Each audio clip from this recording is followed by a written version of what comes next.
So looking forward to England. There's some questions that have come in here, and Fraser Eddy asks, this is particularly for you, Scott, from a devastated dressing room, what will be the principles to pick the team up and to make sure there's a strong morale in the coming days so that we can face England on Saturday? What are the principles that everyone will be working towards?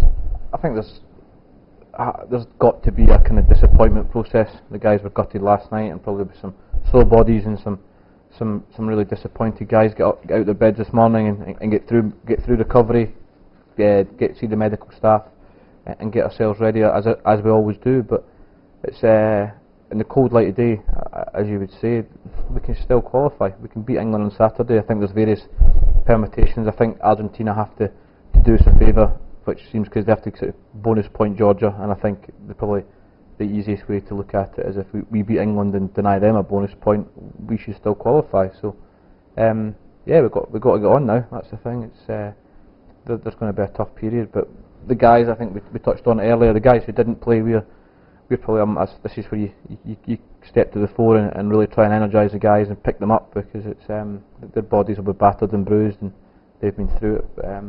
I think we travel to Auckland tomorrow morning. I think we'll probably have a training session on Wednesday, and that's the first thing, so get back out there. And a lot of time in these situations when you have been defeated, all you want to do is get back on the pitch, so Saturday really can't come quick enough. One of the things that was evident yesterday in the dressing room was that the guys were devastated and pretty low, but there's a real steely determination throughout that whole squad to focus on the next game and to focus what's ahead of us in England, Joe. Yeah, I think that's the sensible thing to do. I mean, you can get lost in these kind of in defeats like last night, and it can be difficult to pick yourself back up again. But you know, like I said, like we've all been saying, you know, we've got a responsibility to ourselves, to our families, to our friends, to the nation, and also, you know, we're a tight squad, and we can do this. You know, there's a lot of belief in here, and you know, that's the challenge. That's one of the challenges of rugby. You know, it's not the most comfortable way to qualify, but it's definitely a possibility for us, and it's something that we're going to be 100% focused on. You talked about the confidence before the Argentina game, and we'll go into the England game with the exact same confidence. Obviously, there's more pressure, but it makes the challenge even bigger, and it'll make the you talk about sort of highs and lows, but we qualify on Saturday by getting the result we need against England, and the challenge has been bigger, and it makes it even more enjoyable and more worthwhile. So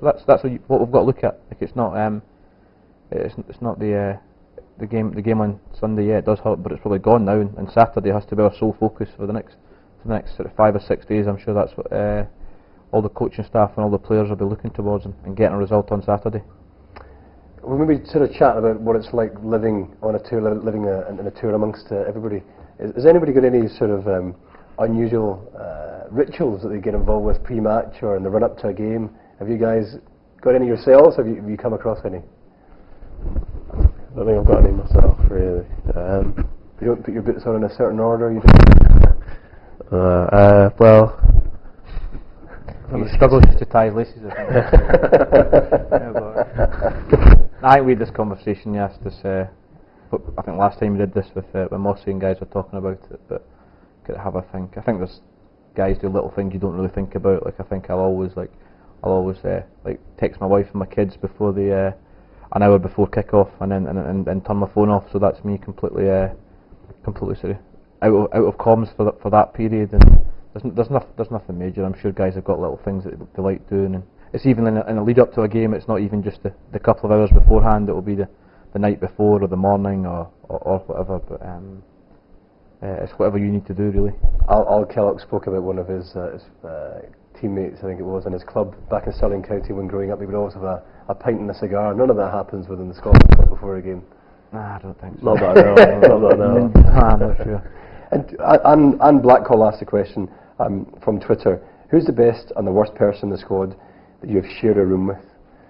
So when the rooming lists go up and your name's next to someone, who do you hope it's not, and who don't you mind that it is? Well, I normally get paired with backs, so they're normally all right to room with. Nah, I've been lucky with roommates. I've had, you know, I can't really complain.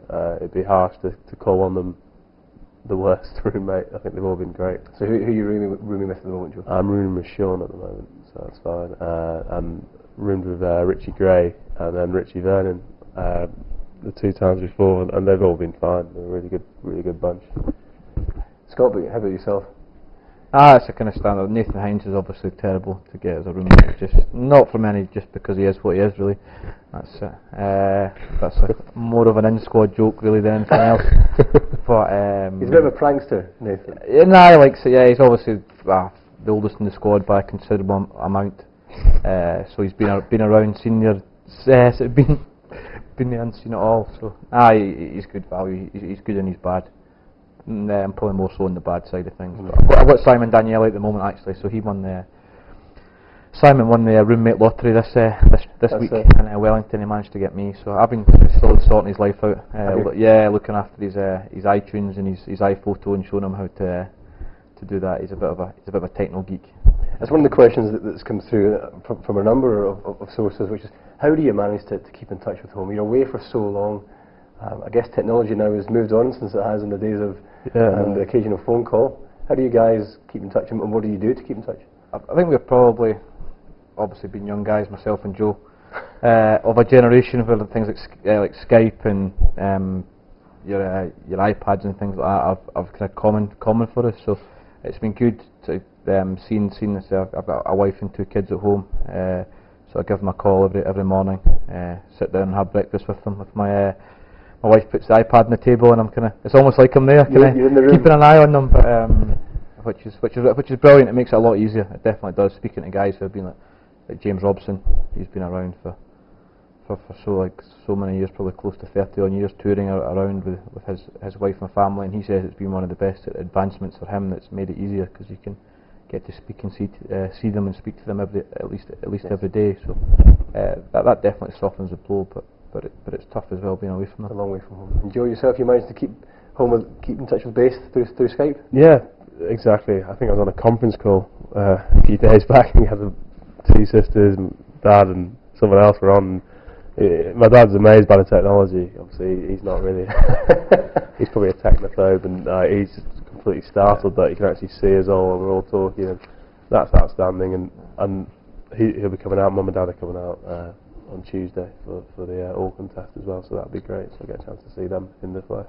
So it's making a huge difference, I guess, in terms of camaraderie around the squad technology, because you're always learning what's going on back home in Scotland. You're not having to hear about it second or third hand after 2 or 3 weeks. Yeah. You know exactly what's happening back in Scotland immediately. Yeah, no, it's good to, obviously fairly focused on what's ahead of us, but it's always good to have a look back home, see what's going on, and make sure everyone's okay. And in terms of the World Cup so far, did you get a chance to watch the opening ceremony? Was that an impressive evening, or was it very much just focused on the rugby? Oh yeah, I think as a squad you've got to switch on and switch off. Like, you've got to have that downtime.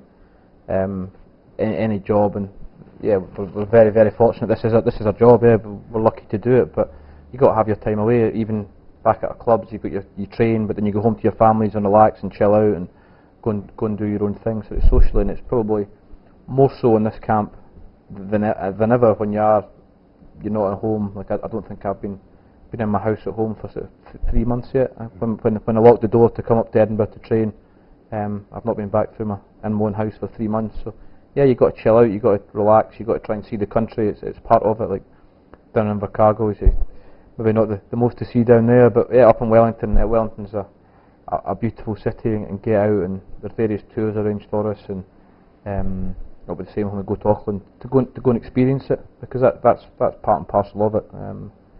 Say when we are training and when we are involved, you've got to be 100% focused and switched on, but you've got to have that downtime and that release.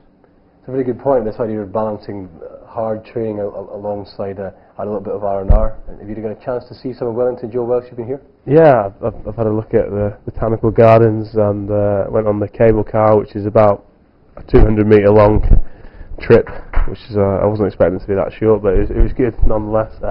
Some of the guys have been on Lord of the Rings tours, having a look around at the scenery, and it's a very imposing place, just having the sea just right there, and obviously the weather kind of changes pretty fast as well. I mean, we were all booked to go fishing, deep sea fishing, a few days ago, and unfortunately we didn't manage it because of the weather turned on us. But yeah, I mean, there's a lot to do here.